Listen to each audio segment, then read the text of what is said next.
Hey,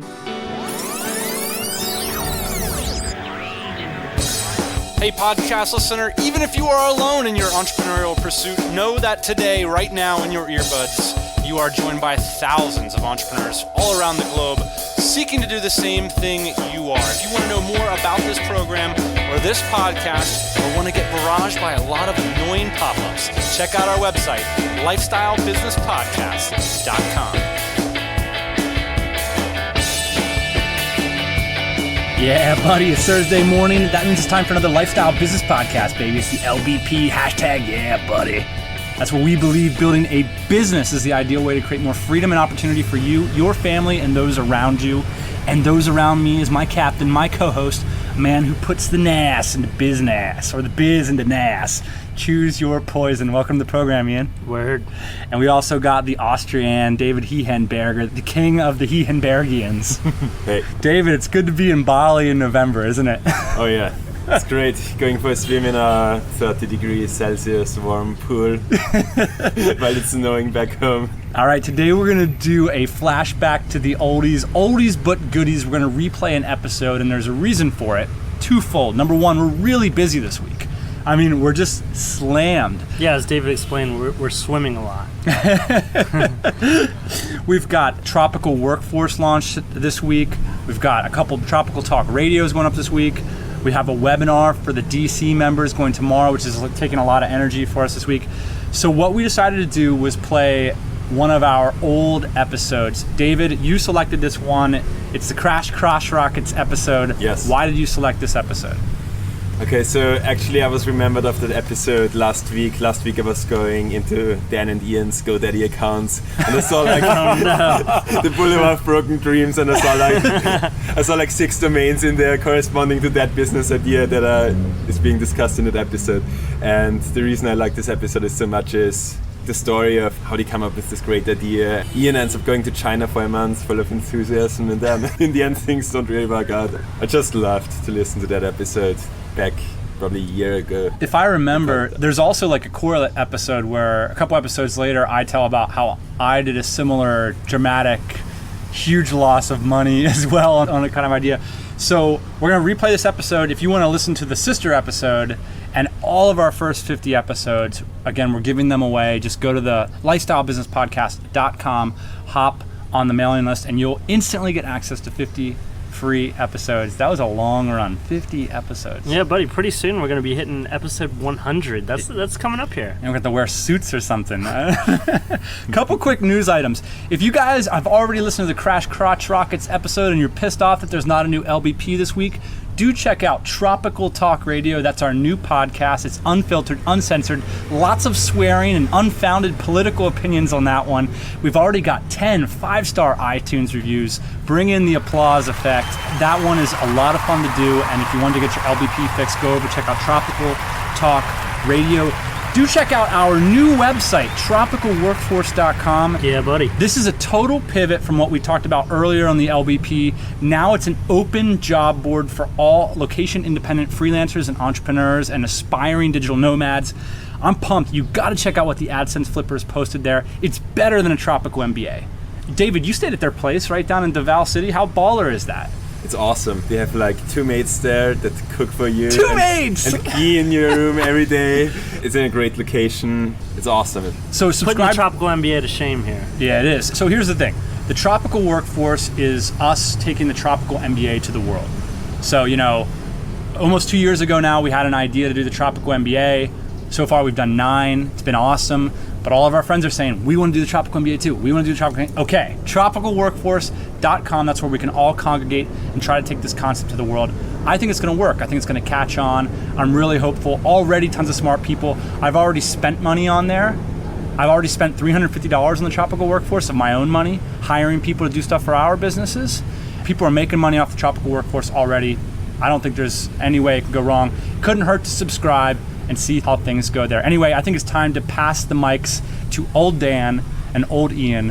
Maybe a little bit dumber. Oh, so embarrassing. All right, let's listen to how Ian lost a bunch of money in China crashing crotch rockets.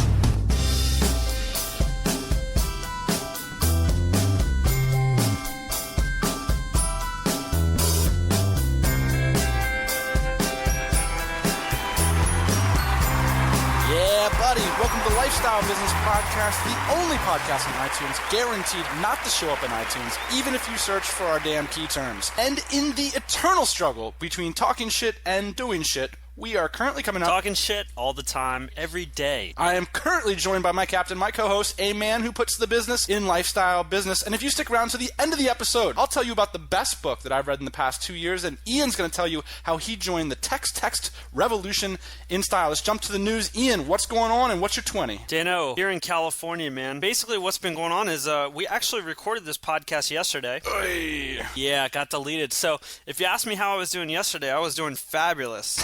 Today I'm filling out 45-page contracts, having heart palpitations, so not as good. But I did pick up a new Kindle today. Got an early birthday present, so excited about that. What's going on with you? Banging, buddy. Yeah, I'm in Manila. I picked up a really nice condo right near the bay for a month just to kind of meet with some people that I'm doing projects with here in the city, get caught up on a lot of work, meet with our team of developers and designers here in the city. And I'm also organizing the Tropical MBA Semester 3, and we're talking about how we're going to organize that perhaps in Thailand. Again, the Tropical MBA is not only my blog, but it's a paid internship that our company runs.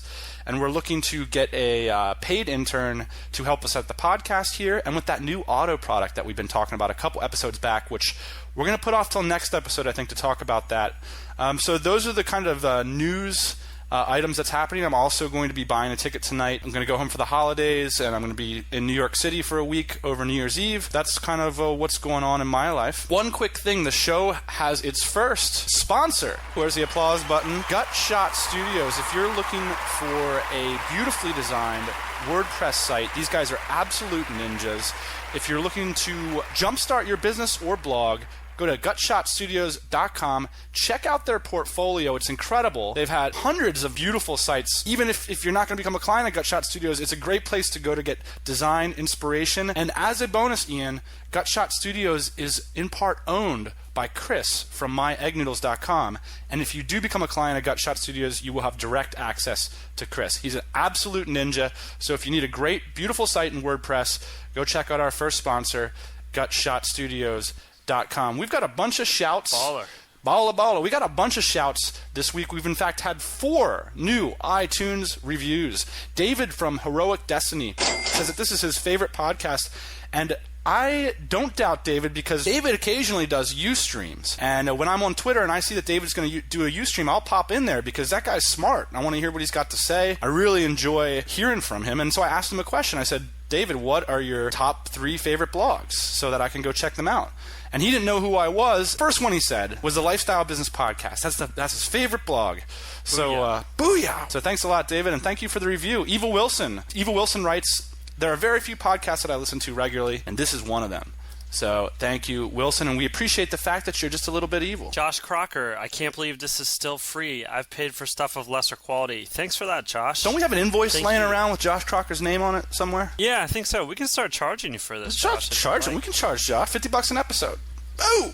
Yeah, Brent N. Finally, a startup business podcast that isn't an interview about the same 50 people. That's right, Brent. We rarely do interviews because we don't really like interviews, although we never get interviewed either, so I guess that says something. Yeah, no one wants to hear from us. I think they've heard from us enough. All right, well, we've got a couple phone calls this week. Ian, first from Patrick in Raleigh, North Carolina. Take it away, Patrick. Hey, Dan, this is Patrick. I'm calling from Raleigh, North Carolina. I got into the lifestyle design thing, started to get the passion for it last year, of course, after reading Timothy Ferriss's book. I have a brick-and-mortar plumbing company. It is my goal, actually be like, I guess, like Ducker, a virtual CEO here in the next year and a half. You and Ian really inspire me. I really enjoy your podcast. Possibly I'm going to do a plumbing podcast, but I tell you what my big thing right now is Fiverr.com thing, and we're going to be doing some plumbing videos, actually teaching real people how to do real plumbing, not what you get in a book from Lowe's or Home Depot. We're going to teach them the real way to do it so they can save themselves money. Hopefully, within a year and a half, I won't actually be in the field plumbing anymore. So I think you guys are really influencing people like myself. I'm just under 40 years old and just really inspiring. Hey, thanks, Patrick. And this is awesome to hear from a guy like Patrick, because I think a guy like Patrick makes up a lot of our listeners. And Patrick is essentially running a tangible business. He is looking to become the virtual CEO in the next year. Patrick, that would be awesome. If you can pull that off, I'm sure you can. And he's running a plumbing business. So yeah, and Patrick is really an example of an inversion that I see. There's a meme that goes around the internet quite a bit, which is that lifestyle design is all a bunch of 20-year-old bloggers. And that's fundamentally incorrect based on my experience. People that have real businesses and that have a lot of career experience are much more poised to take advantage of Tim Ferriss's techniques and tips and tricks and apply them in their life. For us 20-year-old guys, I mean, we're just getting started. We don't, we have to build that up over a course of a few years. So I just think it's the 20-year-olds that are talking about it more via the blog form. That's sort of a format that they feel comfortable with. But Ian, when I meet lifestyle designers in person, people send me an email and say, hey, let's get together. I mean, it's incredible. Like a lot of the people that are really applying this stuff are over 30 years old. That's just been my experience. Yeah, I think you're right to say that a lot of people online are much younger, and there's tons and tons of guys that have been living this kind of lifestyle for a long time. Tons of examples I could just list off the top of my head, but I think, as a 20-year-old, or especially people that are plugged into this digital culture, we're more predisposed to express ourselves through the blog form. But say you're a 45-year-old guy with a multi-million-dollar business, you read the 4-Hour Work Week, you're going to apply those principles directly to your business and your life and your family. You're not going to maybe go start a blog and start helping other people do that. You've got a lot of things on your plate. So great to hear from you, Patrick. One other voice call from Chris from My Egg Noodles. Take a listen. Take it away, Chris. Guys, this is Chris from myeggnoodles.com. Hello. I'm just calling in from Xiamen in China, just on my way to Hong Kong. Thought I'd call you in to say thank you guys for the value that you're creating on this podcast. It's amazing what you're doing for the entrepreneurs out there, web startups, and people that want to choose where they want to live. Great value, and I'm really impressed with how the podcast is progressing. So keep up the good work, guys. Later. Yeah, buddy, that's not very great audio quality, but I just wanted to share. Chris, friend of the show, obviously, first sponsor to the show. I love what he's doing. He can do no wrong in my book. Thanks to Christopher for helping us fix the links on our site and for mentioning us on Hacker News, our favorite website. And thanks to Colin from ebookling.com and Exile Lifestyle for actually putting our podcast. There's only 3 podcasts on that site when I checked it the other day. I got a Google alert because I set up my Google Alerts, Ian, so that means whenever somebody mentions this podcast on their blog, I get an email.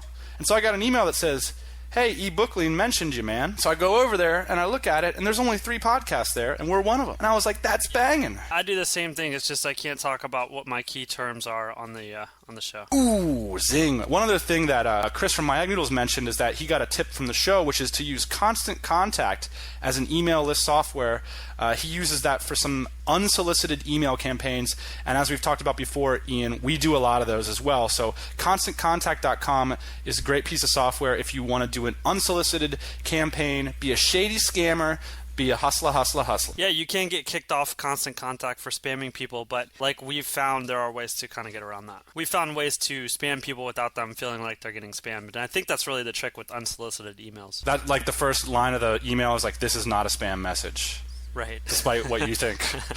All right, so let's move on. We've got one listener question today from Danielle. And Danielle writes, she's been in the drop shipping business before, got out of it, had some problems. She wants to look into some other options and products to launch a new business. There are a number of drop shipping websites out there, Ian, such as aidandtrade.com and globalsources.com that charge subscription fees to allow you to take a look at their manufacturers and eventually cut a deal with these people. She's basically saying, is there a way I can avoid these subscription fees, or do you have a recommendation for a site that's worth it? What you got, Ian? I think we're in the Global Sources network, yeah? So what's going on? What do you think about these sites that charge subscription fees to view manufacturers? So basically what it sounds like Danielle is trying to do is outsource kind of the hard. It's a lot of work to set up with manufacturers and to negotiate pricing and terms and things like that, but that is really the valuable stuff that we're talking about here, especially if you're setting up a site online. So set yourself up to do the hard work. These aid and trade sites websites and things like that, basically you're paying them to just view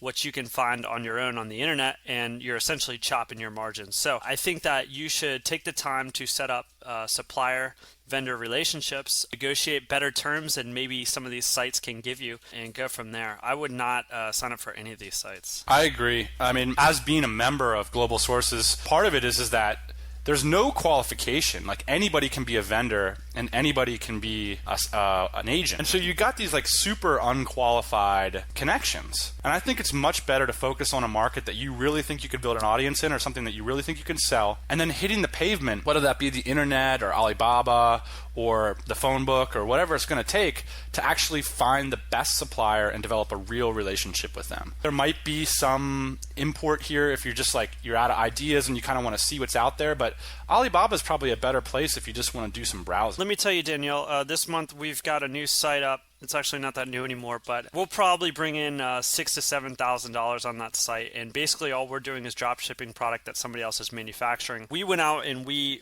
developed vendor relationships and things like that. And probably total time, it only took, I don't know, maybe 4 to 5 hours to actually develop those vendor relationships. Now there's a lot of other work, getting the products up on your site and things like that took much longer. Really valuable that we went out and did that, because if we went to global sources, well, A, these companies aren't on global sources, but B, invest in yourself. So the next step then is finding a supplier and making sure that you approach them in the right way. One of the ways that we approach new potential suppliers is to always focus on the fact that we want to be a buyer. A lot of people approach us and say, I'm setting up an e-commerce store and I want to be the biggest vendor for X or blah, blah, blah. It's kind of like eye roll central for us, like just go to suppliers and say, I'm interested in purchasing your products. I believe that over the next 12 months, here's going to be my volume. Can we put together a phone call so I can get the details? Cut right to the chase. Like, don't give them your life story. Don't tell them all these intentions. What people like Ian and I want to know, people that produce products, we want to know what kind of volume you're going to do and what kind of deal you're going to want in return. So anyway, that's our call on aidentrade.com. But don't take our word for it. We're not experts. We're just dudes with a business. Thank you for your question, Danielle. Let's jump into the meat and potatoes, Ian. We got a really exciting one this time. We fail all the time, and we mentioned a little bit in the last episode that we don't always talk about our failures. But it's interesting when we look back over the past year, me and you have dumped about $20K down the drain into these 2 failed business ventures. 2 things that we thought were going to be a good idea, and we ended up balking at both of them. What we're going to do is we're going to walk through the process of why we thought it was a good business idea, what we did to develop it, and then how we decided to ditch it. We haven't had that one thing where it's like, if you're Biz Stone and you develop Twitter and all of a sudden you've got 1 million users overnight, you're not going to be having a bunch of sticks in your fire, right? You're going to be focusing on Twitter. But for Ian and I, we don't have that one explosive business. And so we do put a lot of new sticks in the fire and try to develop new streams of income. And so I think that's what most small businesses are doing. There's a lot of talk out there about focus, Ian, but it is a balancing act. You can't be focused on stuff that isn't making you millions of dollars. Yeah, we're not really playing in any industries right now that are worth, $50 million. So we're kind of looking for those opportunities, and I think part of that is diversifying. So that's basically what we're constantly doing, is trying to diversify our business while focusing on the important and profitable parts. So I think when we pulled this episode together, it's really important for me, at least, to convey to everybody how many times we failed over the last couple of years, because we just talk about being successful or somewhat successful in our businesses right now. But really, there's been a lot of money poured down the drain and time poured down the drain where we failed. So let's talk about that. Yeah, and this is fun too, because since we're not currently in these businesses, we can just talk directly about exactly what we were going to do. So the first business that we failed, and in one that you really saw the opportunity in, Ian, is motorcycle fairings. And motorcycle fairings are those plastic pieces that you put around the outside of a motorcycle, like a sport bike, like a crotch rocket. Ian came to me, what was it, like 8 months ago or something, and you sat me down and you said, I've got a huge idea. There's a huge opportunity in the motorcycle fairing market. How did you identify that idea? What was the moment when you realized that motorcycle fairings were a good idea? Well, I ride bikes, and so I had a little bit of insider information into the fairing business. Basically, these fairings that you see on bikes are injection molded plastic, and injection molded plastic is extremely expensive to manufacture. Some of the molds cost $50,000 to $100,000. Each bike has got a bunch of different fairings on it in which you need different molds. So the issue is that when you wreck your bike, and everybody wrecks their sport bike at one point or another, these fairings get cracked, and so you have to replace them. When you go to the dealership, sometimes this can total out a bike, cost $2,000 or $3,000 just to get the fairings back on the thing. So what started to happen is over in China, people have started to remanufacture these fairings at a fraction of the cost that you can buy them at the factory. So we saw a big opportunity to start distributing these remanufactured fairings throughout the United States. We're not talking about just like putting up a website and selling them one-offs. We're talking about distribution through catalogs, dealerships, things like that. So we're kind of going after the big dog here in terms of distribution when we're eyeing up this industry. Now, this is sort of like a nascent opportunity. I mean, there's not, at the time we were talking about this, there wasn't like tons and tons of people in this game. Yeah. How did you get plugged into that insider information? You know, a lot of people have struggled with niche identification. I mean, what was the moment that the light bulb went off for you? You know, I have some buddies in the industry, and we set up some meetings with some people in the industry, and we understood a little bit more about the distribution channel. You know, no one was distributing these things. I'm not sure if anybody still is distributing these on a large scale in the United States, so that was really the opportunity. And I remember, can you tell us a little bit quickly about the meeting you had with one of the most major retailers here in San Diego, how you set that up, and like what kind of information, what was your goal going into that meeting? They've got a huge online site, and they've also got multiple dealerships here in San Diego. And so what I wanted to talk to him about is if he had ever heard about these aftermarket fairings and what he thought about it, what the pricing would have to be for that to work out in their organization, because we knew that if we could make it work with these guys, we could probably make it work on a much larger scale. This guy's kind of a big shot. How do you get a meeting with the guy? You know, he's like really interested in the opportunity, and I think most people are interested in opportunities. So kind of posed it as a new product to sell and something that we thought could both be really successful, because as soon as you say, I want to distribute aftermarket motorcycle fairings at a fraction of the cost as factory ones, you know, the light bulb goes off in this guy's head, and he also sees dollar signs because his margins are fairly low on these fairings. So if we could figure out a way to bring him more margins, he's interested. Okay, so you have a meeting with this guy. He's all about it. You're all about it. You're already getting the wheels turning in China. You think this is a real opportunity. What's the next step? Well, there's some gray area because basically what we're doing here is we're distributing motorcycle fairings that are essentially factory copies. So part of the reason why it wasn't happening on a larger scale is because some of what was going on was illegal. People were printing up Honda and Kawasaki stickers, slapping them on these parts and selling them. So our plan was to sell the fairings without the stickers because that was going to make it legit. The next step was to figure out who the manufacturer was, and this actually presented quite a challenge because there was quite a few people offering this type of product in China, and it was really hard to decipher who was a trading agent and who was a manufacturer. When we started to dig really deep, which took several weeks, we figured out that there's only actually 2 manufacturers for this kind of product. But you're seeing like 30 to 40 agents on Alibaba. So that's a fascinating thing as well. Like, you've only got 2 factories who have invested these huge mold costs, but then you've got a bunch of people running around trying to hustle this stuff. So it's tough to cut through all of that noise and find out what actually is going on. True. That's a tip for all you guys trying to manufacture in China. That's the first question you should be asking is, are you the manufacturer or are you a trading agent? And if they say trading agent, you can assume that he's got some margin built in. So if you're going to be doing any kind of volume, you're going to need to be able to figure out who the factory is. And so that was our next challenge. And since we couldn't do that over the internet, we actually have a sourcing agent on the ground in China that wasn't even able to figure out who the factory was. I decided to plop down and fly myself to Shenzhen for 30 days. Dun, dun, dun, dun. Taking massive action. So you show up in freaking Shenzhen, and what are you going to do? You're going to start knocking on doors? I mean, what's your plan? Yeah, that's exactly right. We were on a mission to find the manufacturer. Basically, the way that the distribution works is you've got the manufacturer, and then you would have us, and then you would have a catalog company, and then you would have the dealer, and then you would have the end customer. So this thing was going to get chopped up quite a few times. So we're talking about cents here, down to the cents. So we really had to find the manufacturer. There was no use in us finding a sourcing agent. Right. It proved to be really hard because this was around the time when it was starting to get hot. People were starting to put up eBay stores selling this stuff. And so the manufacturers didn't want to get approached every day. So they were dispatching export agents. So what I ended up having to do was pick up the phone and call all these factories in China. So here I am, white guy in China, picking up the phone, asking everybody to pass the phone off to who speaks English. And finally, I found the guy that spoke English at the factory. And so what we did was we set up a meeting. All right, so you're sitting in the meeting room with these guys.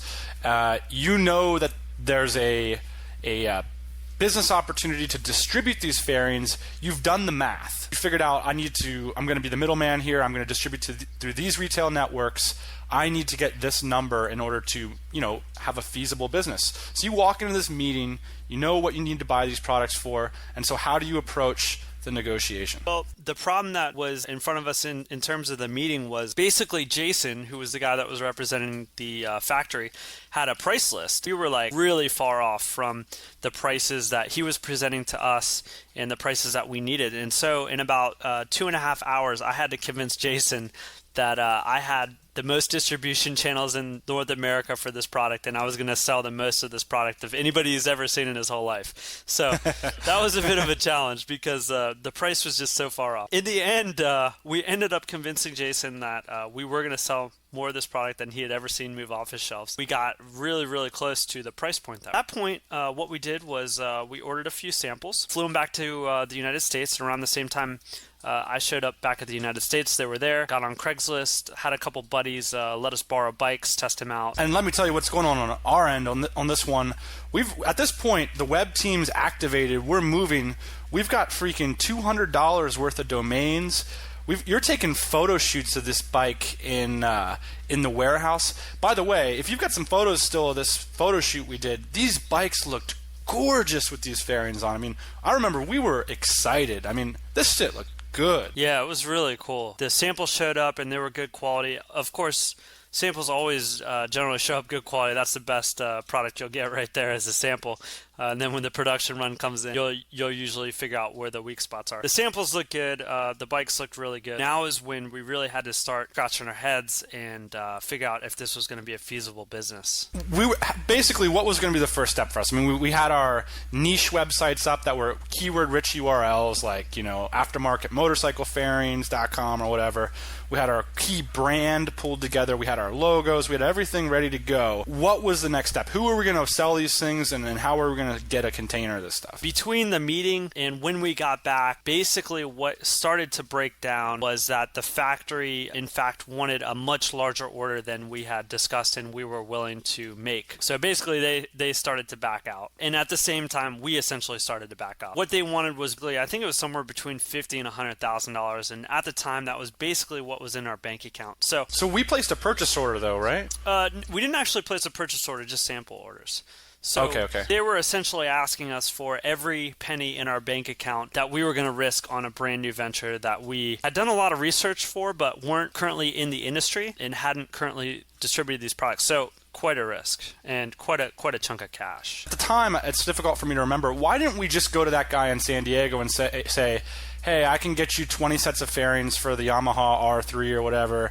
R6. Are you R6? Yeah. Are you willing to work with me to work on that order? If he's willing to make a commitment, then we could have gone to the factory and arranged it. Why didn't we do something like that? I think we could have done that. That would have been one option. Another thing that we were looking at the time was carbon fiber body parts for Ducatis, which is still an interesting opportunity. If anybody wants to start distributing that, let me know. I'll tell you all about it. But this was a big investment, and we had some other things going on. And some of our businesses that are doing really well right now really could benefit from that cash at the time. And so we had to ask ourselves some hard questions. Where were we going to spend that $50K in the next couple months? Were we going to risk basically 2 years of building up that nest egg on this new business?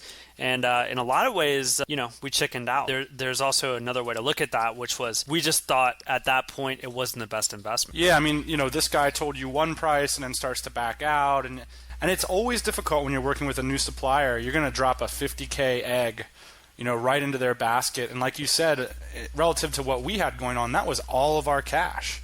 Yeah, it was huge.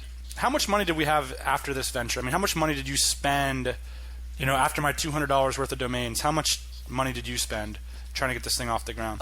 Plane tickets, samples, not including my time. I don't know. We probably spent in between $4,000 and $6,000. I wouldn't say it's money lost at all. I mean, we learned a ton about the industry, and when other opportunities pop up in that industry, I'm really interested in working in the automotive and motorcycle industry. So once other opportunities pop up, I know a lot more about that industry and these products. So I don't think it was time wasted, but it was interesting. One thing I learned is, like, if you look at the structure of how this business works, is that we were going to be the middleman, the distributor for a cost-saving product. These fairings made from China, the value to the market that they have is that they're cheaper. And so That's right. When you get into these cheap distribution plays, we should have been more clear to ourselves up front, maybe in retrospect, the kind of cash intensity that those kind of plays have. It's very rare that you can get yourself into the distribution business without a lot of cash. That's true. And so we kind of got shy with that $50K number. And here's the other thing about the distribution business that we learned. Margins are where it's at. I mean, it's all about margin pressure and volume. In reality, it's a race to the bottom. Unless you got some kind of cartel going, you got some strong arm commitments from your retailers or whatever, people are going to compete with you, and they're going to compete with you on price. And in order to compete in those kinds of markets, you need tons of cash. And we're just a little itty-bitty company. We had $50,000, and we were like, we can't put all our eggs in just this one basket that we know very little about. Yeah, I mean, one thing that we did think that we had going for us, well, actually two things that we thought we had going for us. The first thing is customer service. We haven't really talked much about customer service, but we probably have some of the best customer service in the world. I mean, I really believe that. I mean, the level of customer service that we supplied to people is ridiculous, and people come back and buy some stuff from us because of it. The second thing that we were going to provide was transparency in the industry.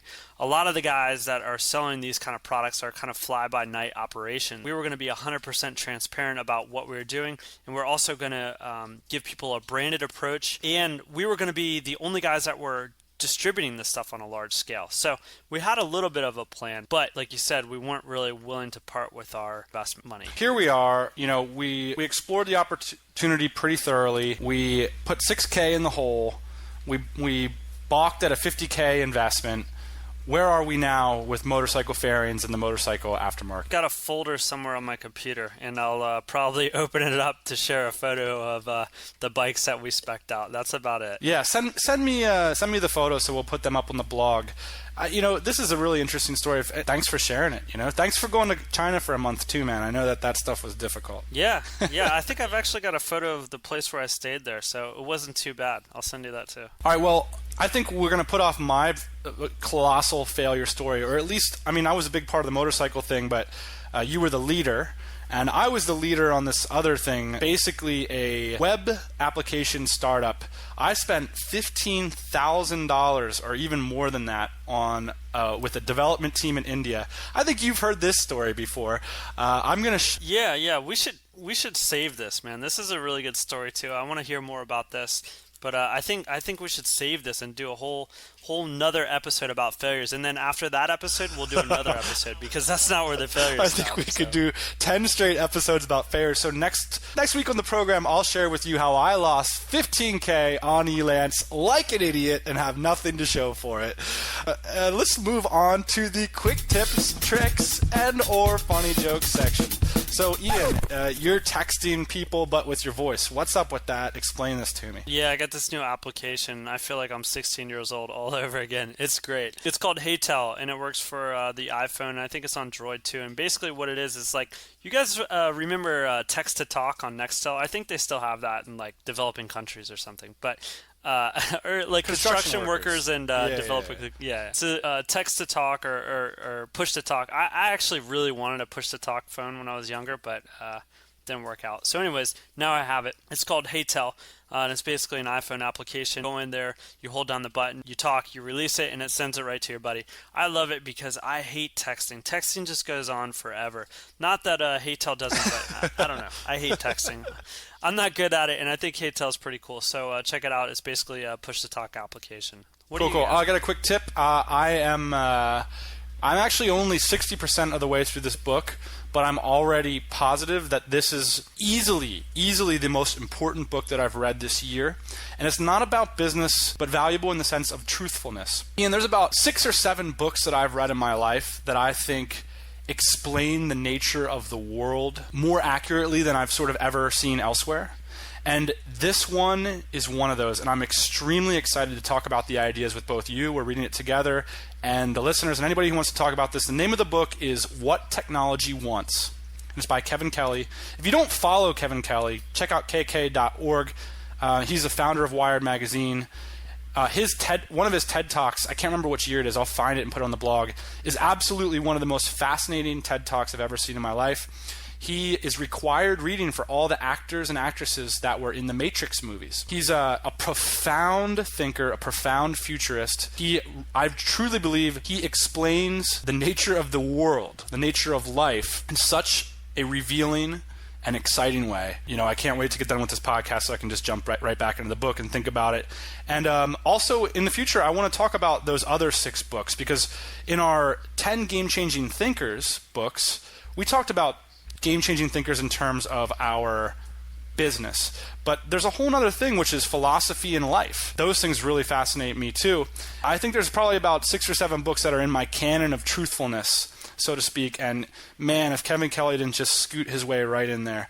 And this is a very, very exciting book. So that's, again, What Technology Wants by Kevin Kelly. If you've got yourself a Kindle, like you should, just jump right on that thing and buy it. It's $14.99 right now because it just came out. You will not regret it. You will not regret it. You will not regret it. Booyah. Yeah, I'm looking forward to talking about that book with you on the podcast. So let's do that. All right. Well, Ian, thanks for joining me today. Today we're going to play you out with one of Ian and I's favorite tracks, produced by the band Phoenix from France, 1901. Get your groove on. Go rock that business. Go make some